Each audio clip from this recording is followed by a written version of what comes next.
Welcome to the Listen for Life podcast with Genevieve Richardson. Genevieve is a speech-language pathologist rehabilitating adults with communication challenges after a stroke or due to a neurological impairment.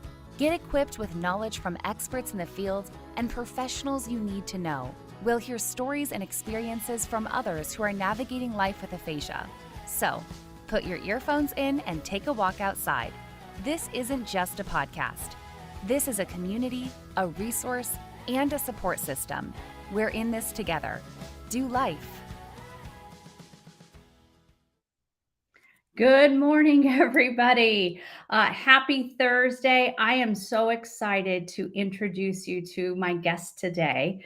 But before we get to that, have you ever had one of those days where it just feels like things are not clicking?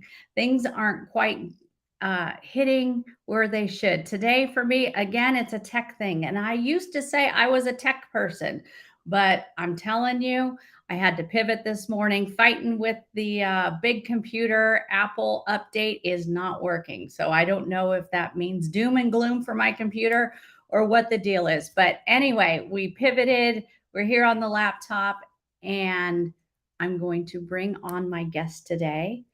I'm going to introduce you to Beth. Beth is a stroke survivor, a poet, a photographer, and everything else that she does. Beth and I met through LinkedIn. She saw some of my stuff on there. I saw some of her stuff on there. We Zoomed a couple of weeks ago, and she's here today to tell us what her experience was like having a stroke, recovering from a stroke, and what she does now that lights her up. So without further ado, come on in, Beth. Hello. Good And morning. you talked about the tech thing. When I saw the update for Apple update last night, it's like, no, I want to wait until after the session. So I get Yeah. that with the update. You know, I did it on my laptop. So I hear you. I was thinking that, but I thought I have hours. I have hours to deal with it. I started it last night, but it went smooth on my laptop yesterday. So anyway, Lessons learned. it's a first world problem, right? Yeah, So, yes, definitely. excellent. So Beth, tell us about you. What is your story? Well, thank you. I'm so glad to be here. My story started back in 2007 when I had a series of ischemic strokes, and it was 49. It was a couple of weeks before my 50th birthday. I was sitting in getting my hair done. So I had the unique opportunity to watch myself actually having this strange event. I was telling a story to my stylist, and all of a sudden I hear her, and it's like it was underwater. It's like she was there and I could hear her. But in my head, I'm thinking, quit. I'm telling you this funny story. Would you be quiet?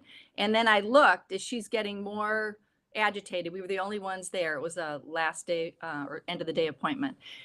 And I look at myself and there's no words coming out. So I'm thinking, this is very strange. I wasn't scared. I was more curious. And there was ever so slight, we ended up calling them the evil snowflakes. There was like white sparkles on my left peripheral vision. And it was discomfort. I wouldn't call it a headache. It was more like this pulsing. And I thought, this is really strange. And I've got this goofy grin on my face, like, what's happening? And so then I thought, okay, she can't hear me. She's talking. So I went to reach for my pen in my purse, and my hand was a claw. And I thought, oh, this is not good. But stroke still didn't. I mean, stroke was my grandmother's in their 80s that had it. So that wasn't even, I had no concept of what really was happening. So I couldn't write. Sat there for it was probably 5 minutes, less than 5 minutes. She can't remember either. She's like, should I call 911? And I'm like shaking my head, no, because of course I didn't want to go to the hospital for whatever would happen. So within a couple minutes, I could talk. I don't know what my balance would have been like because I was sitting in a chair. And I was meeting my husband and two of our three daughters around the corner for dinner. And I said, Jeff's over there. I'll just walk over there, finish doing my hair. So we did that, sat through dinner, didn't say anything, drove one of my daughters home because we each took a daughter home, which wasn't very far, but I shouldn't have been driving. And then got home, kids went upstairs, and then I said to my husband, I have to tell you something. And he just like panicked. So he's calling his sister, who's a nurse, and I'm on the phone with Kaiser, who is still the my health provider.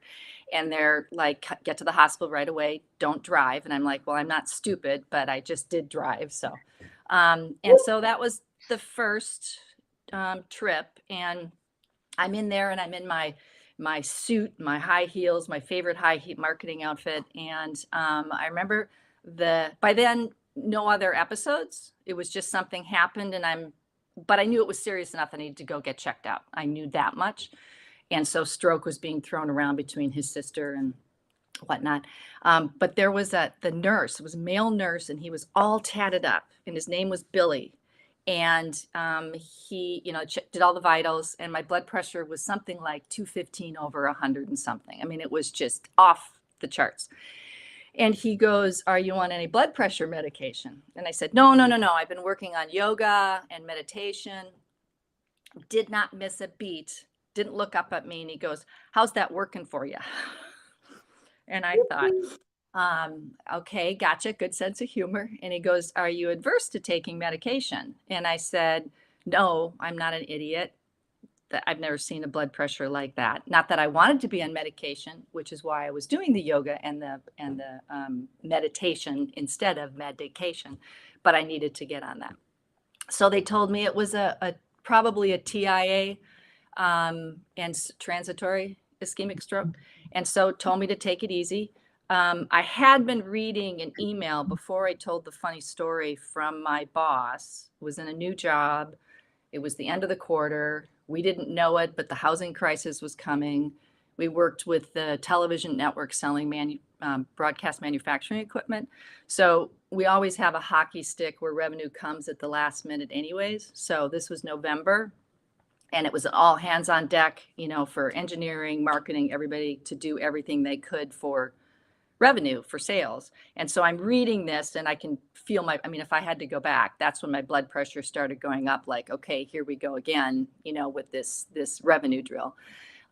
So then I sent an email to my boss and said, I need to take a couple weeks off, which was like really bad timing, but it was not, how was I going to do both? I was going to take the time off.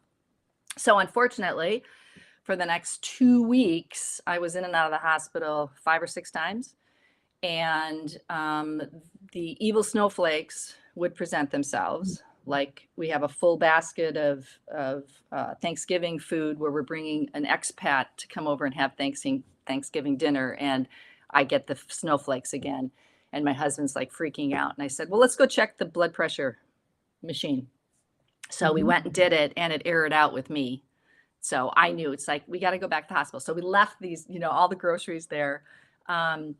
And checked me out again, did the cats, all that stuff. And it's like, just put me on more medication. It's like, you got to take it easy. It's like, I am taking it easy. I'm walking to the grocery store. I'm not doing any work. But what would end up happening was, and this is where the aphasia came in, which I didn't know what that was called, embarrassingly, until really a couple years ago. Because when I had these strokes, I was lucky to get back to work. And the long tail that I have is not as debilitating as many people have. But then it started presenting itself in terms of my just talking gibberish. And so, fast forward, they learned that it was my carotid artery was occluded almost entirely. But because of the circle of Willis, which I didn't know what that was, the body's got a redundancy sending blood to the brain. And so one side was occluded, so everything went on the other side. So it was cognitively harder. The body had to work harder. And so the blood thinner was allowing that clot to basically, or the occlusion to basically open up. It was too far in to do any surgery, which would have really, upset me if that had happened, because it would have been, I don't like not being in control. And so even being there at the doctors with them giving me all these medications and whatnot, I didn't want to do that, but I didn't know how to fix it unless I listened to them. So it went through, was it a migraine? Is it some other cardiovascular issue? Is it just mismanaged hypertension, which it probably was with the combination of the stress that was happening at work. So when they asked the question about, was this a work-related, accident, it's kind of like, well, it was work-related from a stress perspective, but I didn't, fall down from a forklift or something like that. So it took 3 months off, and then came back to work part-time, which was hard. The neurologist is like, you've got to learn to go 75% and make that your new norm for a long time. And so the only way we were able to do that was kind of take things off my plate, which was hard because I was a fixer. That was part of my job, which meant you were there to deal with last minute kind of things. So that took some finessing, but work was very generous in their allowing me to take the time to heal. The aphasia I do remember one of the times back at work, because I didn't want anybody to see me in the hospital. I didn't want anybody visiting. My sisters are all over the country, and Mom, as one of my sisters said, threatened to come out. So she said, I'm coming, so Mom doesn't come, to help out with the kids and whatever. But I remember being in the conference room for one of I don't remember if it was a weekly staff meeting or one of our strategic sessions, but there's like, I don't know, a dozen people there. And I'm used to bam, talking fast like I am now. And back then, there was just ever so slight a delay that in a normal conversation, you're thinking somebody's thinking, to get it out. But in this, you're expected to, kind of, if you raise your hand, you're going to go. And I remember I don't even remember what the question was, but whatever it was, I've got everybody looking at me. And I am petrified that I'm going to say the wrong word. And I'm trying to make it out like, I had this thing that kept me out for a while, but I'm back, like completely back. There's nothing wrong. I can still do everything I want to, except the GM position, which I couldn't apply for because I just had a stroke. And so after that happened, I just found myself saying, I'm just going to send an email afterwards, because then I can take all the time I need to craft. And so I've never gone back and asked those people directly, because I didn't kind of want to know the answer in terms of how Beth seemed during those, I'll say, 3 to 6 months after I came back, because I didn't want the answer to be, oh yeah, you were completely different and not like yourself. And to me, that would have watered the seed of, you're not going to be able to get back. And I didn't need that negative. I needed to kind of hold on to what I was going to learn from this and how I was going to move forward. So my being very private about it, I did some writing, and then fast forward 7 years, I retired. And part of that, when I was rethinking, reevaluating, because you've got all this time when you're not able to get your words out, so you have your conversations in your head. What I wanted to spend more time doing was spending writing. Now, writing and giving up my lucrative career was not really viable. So I made a concerted effort to block out time for me to do writing. So instead of writing the screenplay that, by working with Hollywood, everybody has a screenplay, just on my birthdays or holidays, I would do it on multiple times during the week. And the kids would refer to it as the mysterious script that Mom worked on I still am, over, a decade or whatnot. And poetry, I'd done poetry like many people did starting in high school. And poetry seemed such a perfect container, freeform poetry, for what my brain was going through and how fragmented it was and how my speech was fragmented when I could get words out that were the wrong words. And so when there was a poetry chapbook contest, it was freeform, so you could pick any theme you wanted. So I went back and looked at all the poetry I had, put something together, used a lot of intuition in terms of which poems I picked, stepped back, and then looked and saw, it's about your strokes. It's like, you don't want to talk about your strokes, and all these poems here are about your strokes.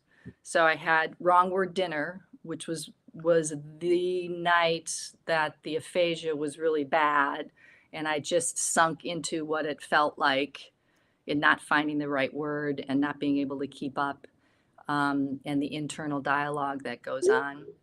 And then I had another poem that was very long, but it was my experience on Thanksgiving morning when I woke up and my arm felt numb. And I didn't know if it was numb because I slept on it or it was numb because I had another event during the night. And so it was Thanksgiving with a side of no thank you. And I divided into 8. So that really became the spine of the chapbook, where these dipping into what it was like to go wait for the MRI machine, and somebody had to be called in because it was Thanksgiving, and just the panic, because I think that was the day that I really realized, are these ever going to stop? It was funny at the beginning. It was like speeding and you don't get caught. Right. The blood pressure was high, but you didn't get caught. And then I got caught, but I got a warning ticket, and then I came back and I kept getting these tickets. And then I just wondered, is this just going to be it? Because they really don't know what's wrong with me, and they keep putting these meds on me, and it doesn't seem to be working. So that was probably the lowest point. And so I did the chapbook and I won the contest, which was great. And then, so it's I know. Hold that up. Transition Thunderstorms. And what was delightful about that was a couple of things. I loved thunderstorms growing up in the Midwest. And the title, Transition Thunderstorms, it's like the thunderstorms in my head in terms of what my brain was doing.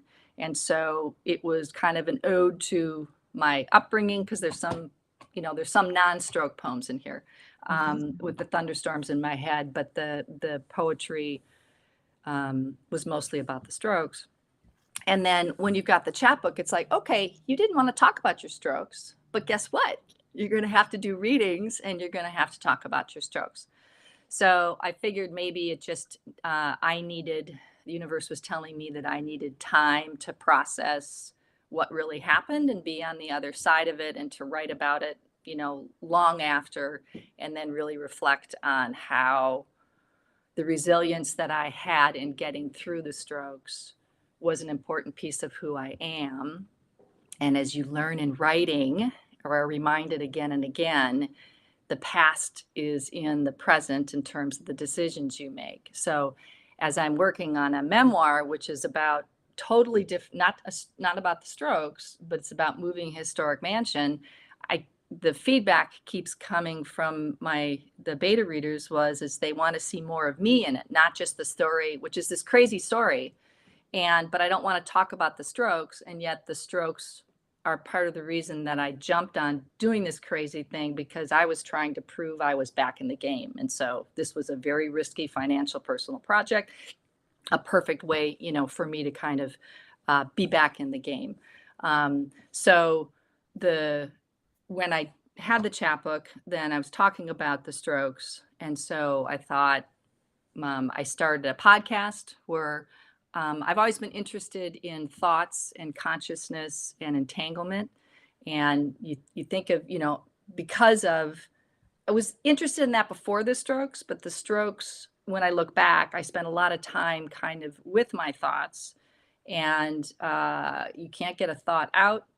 So where does the thought inside your head then become out? And consciousness, it's like, where does my consciousness end and somebody else's, and how we all influence each other. So doing the podcast that I do, it's not just about creatives who've had some brain event, but I want to understand what their relationship was with their thoughts before, to the extent that they knew what their creative process and were familiar or aware of it enough.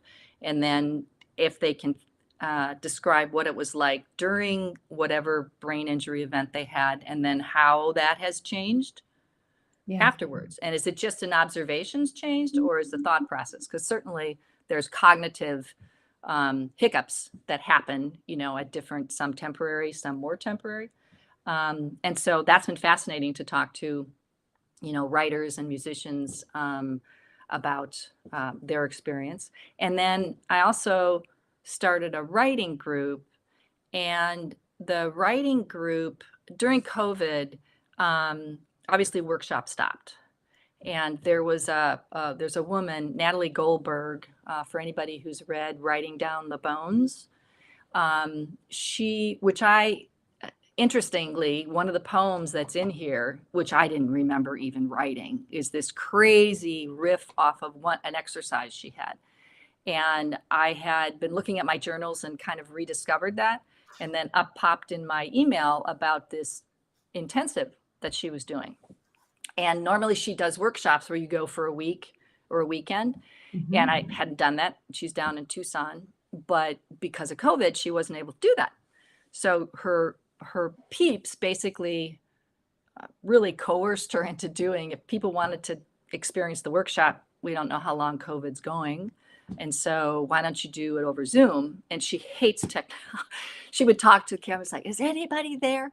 It was really cute. But there were like 1,000 people from all over the world who were on these workshop sessions. That's when breakout groups, were brand new and you'd get cut off and have to, come in.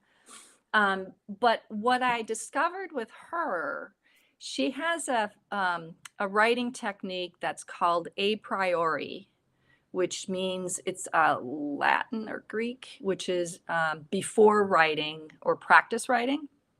And she talked about how musicians practice their scales, painters work on the palettes that they're going to use. And so writers, we're all kind of working on a draft or forward, but we don't think of practice writing.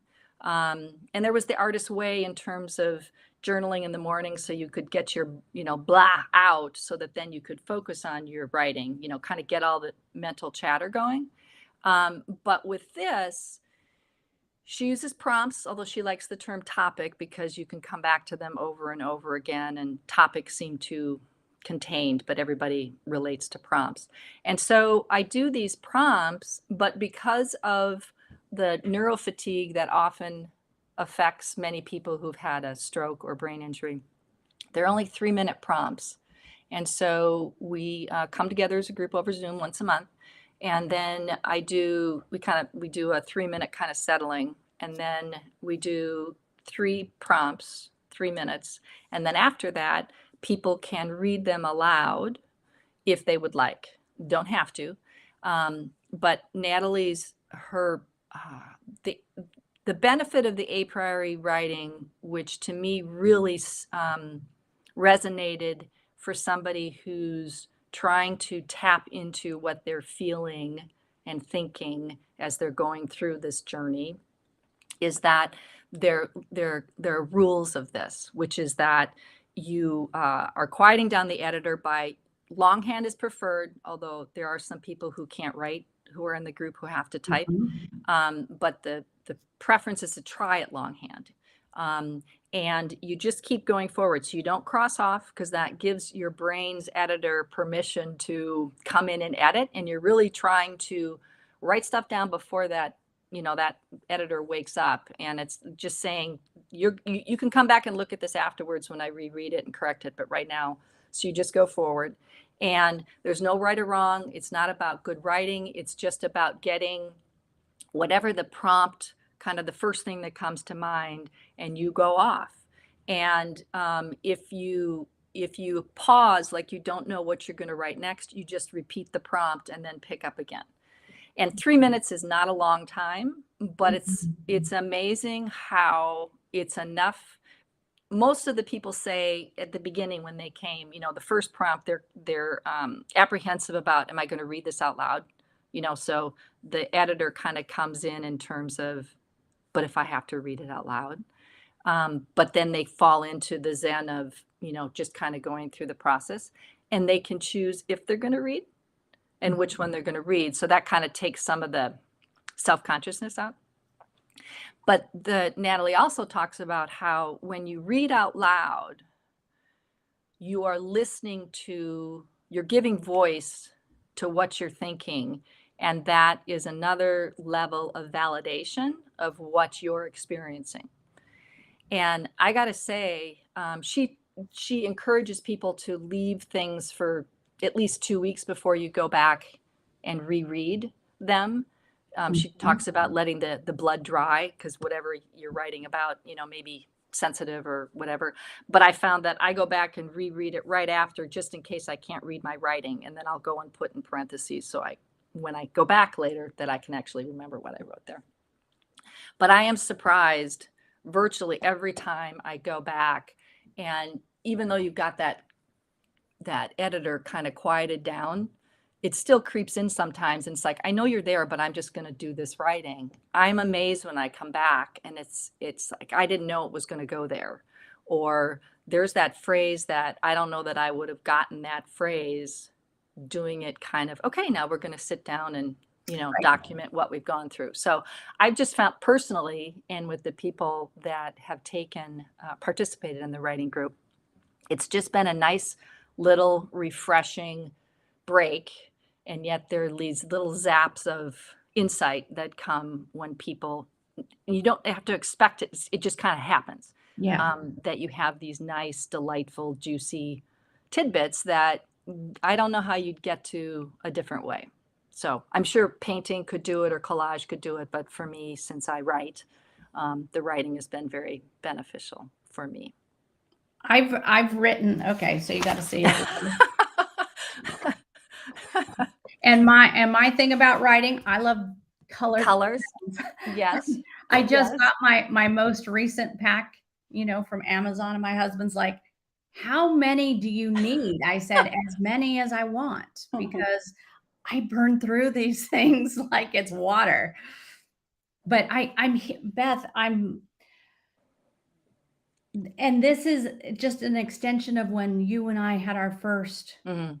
Zoom. Right. I'm just so blown away with your insight. Mm. There's just so many good things here. I mean, I'm gonna have to go back and look at my own notes.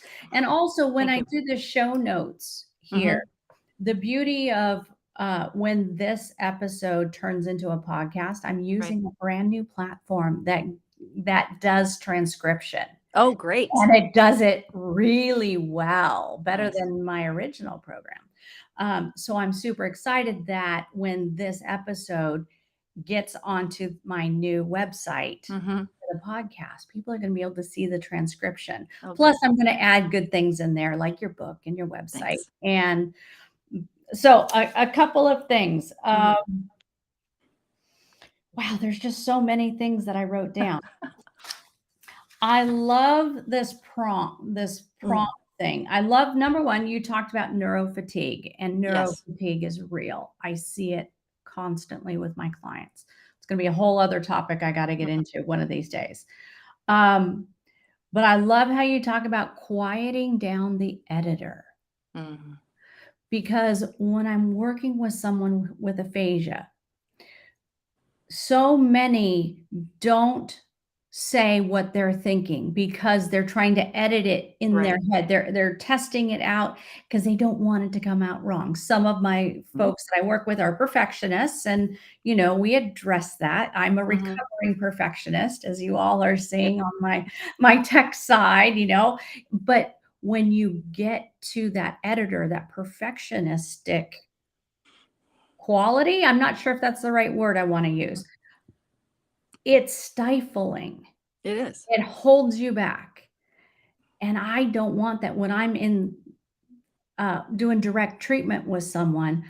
I gotta get them to let all that go and just say what you're thinking, because Right. if you say what you're thinking, then we can deal with it. We can see, is it the words that are out of order? Is Mhm. it the wrong word? Is it the wrong intention? Whatever the case may be, so that we can address it. So Mhm. I can relate with what you're talking about in writing and how you are coaching the folks that are in your writing Right. group, and get rid of that editor, come back to it later. I also like the part where you said come back and fill in the little blanks, because Yes. when you're writing, Right. sometimes your brain is faster than Yes. your hand and you miss some words. So Mhm. talk a little more about your own personal process, if you would, with your In writing. with my writing, I Natalie, this workshop was for writers, and but the technique I think can be used whether you're a writer or not, whether you journal or not. Um, there are several things that the reason she promoted this type of a priority, right, as a daily ritual, which I've done almost every day since I took that class in early 20, I think it was early 2020, might have been 21. Wow.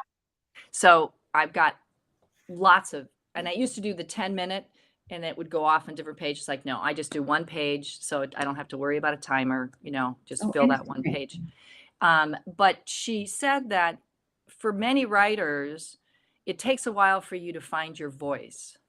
And to find your voice, and this is where I say it doesn't have to be just for writers, it can be for women, it can be for people who are, have had a neurological or some event where they don't really know what's going on and they don't know how to describe it. I know for a long time, but even before the stroke, when my husband, then boyfriend, would say, "What do you want?" or "How are you feeling?" And it's like, I didn't know how to ask that because you were trained to be looking at everybody else. And so with my strokes, I really had to make me, the project. And so all that spreadsheet color coded stuff came out as I did all my own research and whatnot. But the trying to be able to listen to you, to me, is asking the right questions, which sometimes you got to come in sideways because there's a part of you that's trying to be whatever, perfectionist, really strong. You don't want to admit to yourself that whatever it is. And the quiet of your notebook, which you can burn it when you're done if you want to, That's true. just gives you, if you get in the habit of doing it, she actually has in her book, she talks about, list the 10 things that you would never tell anybody. And she goes, write about all of them and then go burn it. But if you don't get it out, it's always there and is percolating and gaining energy, whether you like it or not. And so that was one of her techniques, which I did. And it was funny because as I'd be writing, I literally would be paying attention to who was in the house. Like somebody was going to come and read over my shoulder. And my journals, there are some pages where it's like, do I really want my kids, to find this after I'm gone? Or do I really want my husband to see this, when it's so raw? And so marking those and knowing you can destroy them beforehand is fine, but the energy release or reconfiguration of taking those thoughts and the mechanics of putting it on the page, whether you're longhand is preferred because of the brain, hand connection, or writing it, just getting that stuff down as a way to listen to yourself, to give yourself, to value what you're saying is important. Is a important piece, I think, for recovery, but I just say in life, in life in general. Yes. So Yeah. back to your question. My routine is morning during coffee. I do one of the pages, and it's cute because that's when my husband's next to me. We both had coffee because we're both retired, right?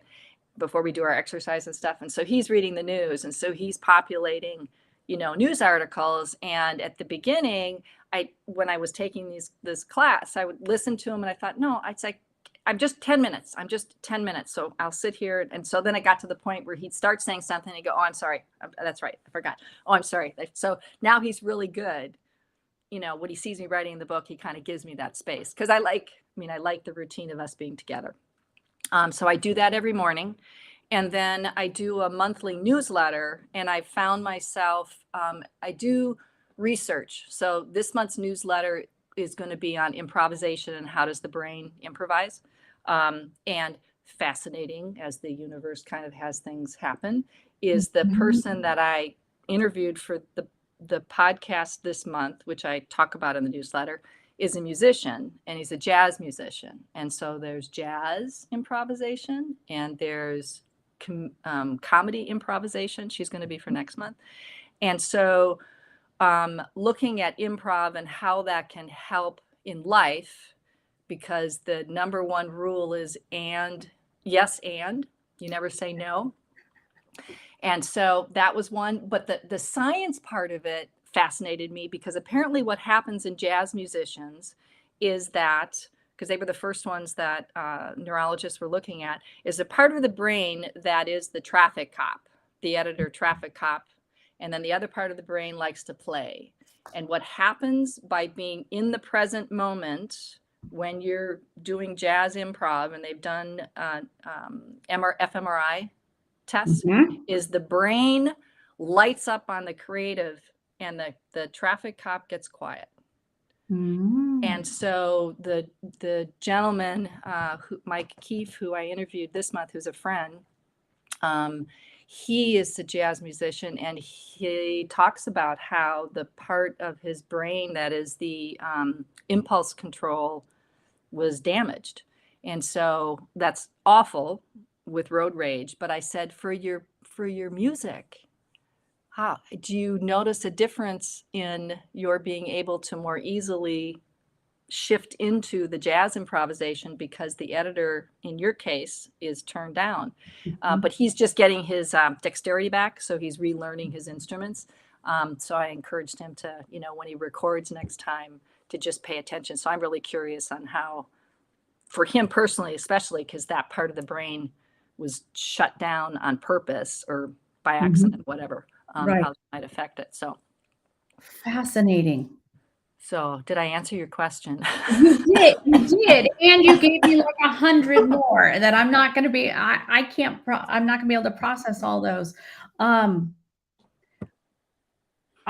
This whole thing about writing stuff down. I love the prompt that Natalie gave you about the 10 things you would never tell anyone. I think about the spouses of my patients, and I think about what a tough road they have also. Yes, the person going through the stroke, having the aphasia, not being able to communicate, but now all the new roles and responsibilities of the person that loves them. Right. And the spouses get just as isolated as someone with aphasia. And they don't know how to let it out. And I know for myself personally, and I don't know how it ever came to me, but at a couple of challenging parts of my life, I remember sitting down and writing, like obsessively writing and writing till I can't write anymore. I never even looked at it again. I was able to tear it up, throw it away. I don't think I burned it, but I was able to destroy it. But that allowed me to release it. And because how are you going to release it? You talk to somebody else, but if it's private and you don't want to, writing gives you a way to listen to yourself. And it's kind of, you're having a two-way conversation, but it allows you, to listen to yourself. So. And you said the word validation, because what we're thinking is valid. I mean, that's what we're experiencing. It's based on our memories and our experience. And we got to not be so critical. We got to not be so judgy. Right. Sometimes. One of the other things that Natalie did, in art, there's positive and negative space. So not optimist and negative person or pessimist, but the negative space. So some of her early prompts, first prompts that she'd use is, what do I see out my window? So it's trying to get you in the present moment and to use all your senses, or as many as you can, and talk about what's out your window. And there'll be, I don't know, a garbage truck goes by and all of a sudden you're talking about some childhood memory about some, garbage or the sound or something. And you just follow. It's a stream of consciousness. You just follow it. And so if there's something that's burning inside your subconscious and you don't think it has a connection with the prompt, it's amazing how just participating in the game, stuff comes out. And the other thing she did is she said she'd use the negative. What's not what I can't see out my window. So I remember the first time I did that, my mom was still alive, but I said, I can't see my mom, sitting in her Barker lounger, and I can't see whether the rent-a-daughter has come to get her. I can't see her. So it was all this, what I couldn't see, but all of a sudden my mom was very present and I wasn't thinking about her at all. But that's what the prompt triggered. And I asked the writing group if people wanted to participate with, to submit some prompt ideas. And they came back and said, no, we like not knowing what it's going to be, so that it's a little writing improv to, kind of riff off of that. And so it's just a fun exercise. And then they go off with their day. And some of them are writers and some of them are just processing stuff. And then we'll pick, everybody, so far everybody's picked something to read. But if they get some time where we hit a nerve, that's why there's 3 prompts. So pick one of them. So invariably one of them they feel comfortable in reading, or they're not comfortable, but they hear somebody else, and it's okay if it's not great writing. The other thing she has you do is to be an active listener. So don't take notes when somebody's writing, which is hard with brain cognition recovery because it's hard to keep things in, so I'm a little looser on that. But it's like if there's a phrase that just really gets you, evokes something in you, just share that with the person. So it's trying to have people read and not have judgment around it. It's not a writing critique group. It's meant to be a writing, I don't even know, reflective. It's thought echoes that I call all of these because, and that came to me when I was trying to figure out, it's like, okay, you want to write this memoir, you need a platform, you need a website, all of that. And so thought echoes just came up in one of my brainstorming sessions. And that just really, it kind of made me pause when I wrote that down. Yeah, it gave me chills. It's like your past self, your current self, your future self. So you've got quantum entanglement and all of that. And what echoes are we getting, as in thoughts that keep getting repeated that we tell ourselves? Likewise, what thought seeds are we planting now with ourselves or our kids or our, in our relationships, that thoughts don't just come and go. They've got, I often say, do we have thoughts or do thoughts have us? They have roots. I mean, they are there. Yeah. So who can join your writing group? Anybody who's interested, just reach out to me on the website. So if the contact information, if you put that up there, if anybody is interested, and I'll spend, we can do a Zoom, get to know each other, and you can, tell me about, ask any questions or whatnot. The site it's a password protected portal. And so they're recorded for the group. And then the understanding is if there's anything that somebody says during it that you don't want, you let me know and I take that out. But everybody so far has been comfortable because it's just this group, who can listen to the recording if they miss it or if they want to go back. I give the prompts. So if they wanted to go back for the prompts, they're listed there. But if they want to listen to the session again, then I have we do it over Zoom with video, so we have a conversation, but I only record the audio. Gotcha. What is your website, Beth? It's bethbonness.com. Okay. So let's wrap up, but we have a couple comments I wanted to share with you. You may have seen them on your side. No, I'm not putting my glasses on. So that's fine. I'll read them. I'll read them out. So first one is Stacy is asking, do you still experience unexpected episodes of aphasia at times? That's a good question. And I think when we talked in the Zoom session, and once I started interacting with people who are on various stages, had a stroke within the last couple of years, and it's been 10 or 15 years. That's how I learned about the neurofatigue. Physicians told me that.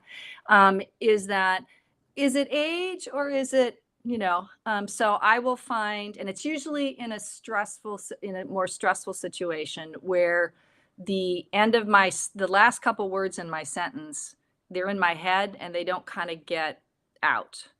I've always been a fast talker. And so I don't finish my sentences all the time. So how much of that was stroke? How much of that is my personality? But I notice that there are times, and usually when it's people looking at you, you're telling a story and everybody's looking at you. I think that harkens back to that conference room, with everybody looking at me. And I have to be very purposeful. And so I try to talk a little slower, which gives those last couple words in the chapbook. I liken it to kids at camp, you've got a line of kids at camp and somebody at the front of the line stops and all the other kids fall over them. That's how it was the night my daughters were pointing to things and I was saying the wrong word. It's like the wrong word dinner, was coming out. Wrong word dinner. I love that. Wrong word dinner. And when I write, my handwriting used to be pretty neat. And so I've just had to get over that, even with all the practicing, because we don't write a lot. That's the time I write, is when I do my journaling. And my O's and E's collapse. So I have to really make a concerted effort not to have them collapse. But I would say that it's like the tail end.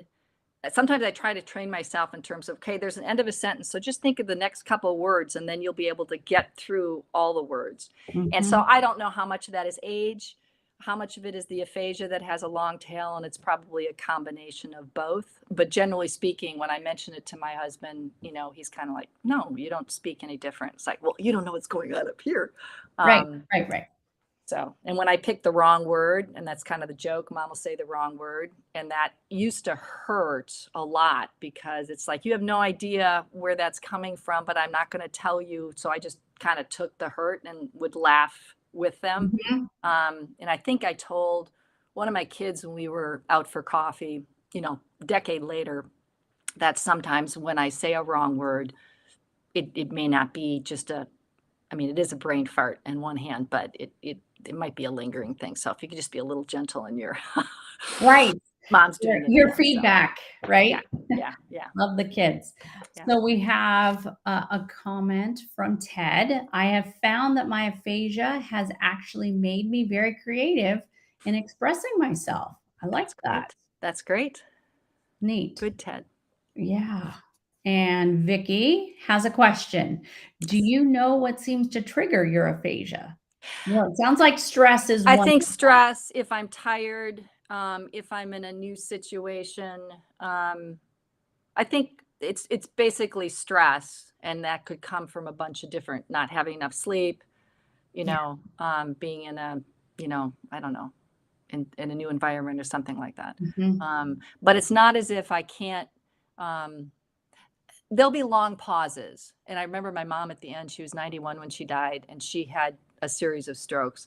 And once the chapbook came out and she read all of it and whatnot, and she'd talk about how her memory was, she's 91, her memory was getting worse, and that trying to find the right word. And she's like, I know nobody like you understands that. And hers is age and the stroke that she had, the strokes that she had towards the end. So it is frustrating when it's like trying to think of somebody's name, an actor's name. It's kind of in that grocery aisle, so to speak. And it's like, it's right there. Like you can see them, you could describe them, if you can name the movie. Right. Yeah. So, and I think if I chill, it's like, okay, you can't think of that name. And I try to imagine it more like I can't think of the actress's name, which everybody experiences, then it doesn't add to the stress, which makes it worse. So taking a deep breath and acknowledging that you're having a hard time finding the word, and letting it go. That's good advice for those who haven't had a stroke or aphasia. Yeah. So we have one more here that I wanted to pop up on the screen. Do loud places trigger it? Knowing you have to be forceful with your words to be heard, but nervous, the wrong word will shout out. Wow. I'd say that was more apparent during the early months of my recovery. I remember being at a restaurant with my sisters, and you're saying, you had to talk a little more. And so I do remember, boy, I haven't thought of that in over a decade. I do remember being more selective. I think I didn't chatter as much like I normally do, because the chatter may go I was more prescriptive in what I chose to talk about in a group. It'd be different when I was talking one-on-one, because there'd be a little bit more stress, like everybody's looking at you. But yeah, a lot of inputs. One of the things that I still am trying to find out the research on is one of my sisters was getting her PhD, and she told me about the Symphony of Brain Waves, which was curated by Dr. Andrew Wheels. And it's about an hour, a little over an hour, I think, worth of classical music and toning for healing. And you need to have headphones in because of the toning piece of it. But I listened to that religiously in the hospital. And I think as my brain was relaxing and healing, I mean, it's anecdotal, but I don't have I did it and I didn't do it. But I cannot imagine that didn't have a positive impact on the neuroplasticity with what was going on. So it's very calming music. I still like loud music and going to loud places, but if I'm tired and if you're trying to have a conversation, that's more stressful. So then, yeah, I'd say that the likelihood of the aphasia character showing up, saying it's my turn, you're not going to be able to get out what you want to say is more likely to show up. Right. We have one more. You got time for one more, Beth? I do. All right. Do you wish you would have told your family or friends that laughing at your difficulty retrieving words hurt? I think by the time I was honest with myself that it did hurt, that's when I started telling them. I think just like I was in denial that I had these strokes, that it was going to be debilitating, didn't want to go there. So I wasn't going to, I was trying to do everything I could to get, walk. I couldn't walk, talk, write, put my makeup on. I still remember when my primary came in and I was all excited because I got my eye makeup on. I said, I got my eye makeup on. And he's like, that's a good thing. I said, I haven't been able to. Yes, it was a good thing. So all those things I kind of did quiet. My husband saw it, but he was taking care of, 2 kids in high school and 1 in college and the businesses that we had and, trying to take all the rest of the stuff. So us spending a lot of time about my experience, his support was giving me space so that I could focus on me while he focused on everything else. But when I did tell them, when I decided that, why am I feeling such a cringe, and then spent more time with why I was feeling that way and was able to see that I felt like I was being made fun of and that it might not just be like trying to find an actor's name, that might be a little bit more, but I didn't want to play the stroke card.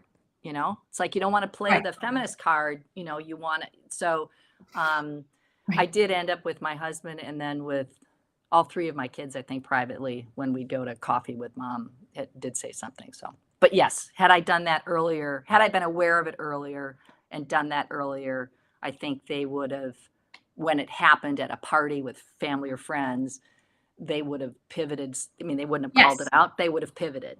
Yes. So advocacy, I think of it as advocacy yes. and something I teach early. And what's interesting is you would think that we would all have the sense of self-preservation, but like you said, we don't want to play the card. Yeah. So it's an art and a science trying to figure out how do you advocate for yourself, let people know what you're going through, but not be a victim per se. So yeah, it's a fine line. It's a balance. Beth, thank you for your candid story. Oh, this was again, I have so many notes. I'm sure I'll have plenty more questions. I'm sure we'll have more conversations. I want to check out your podcast. How do we find your podcast? On the website. So on the newsletter, the podcast, the blog, and the writing group's there. But if you try to get in, it's got password protected, but my contact information is there. So any questions you have, reach out. And I'm on Twitter and LinkedIn. So those are 2 other ways to get a hold of me. Love it. Thank you, Beth, so much. If you'll just hold on, we'll say goodbye to everybody. Thank you all for listening. This was a fabulous interview. I hope you learned as much as I did from Beth, and we will catch you all next time.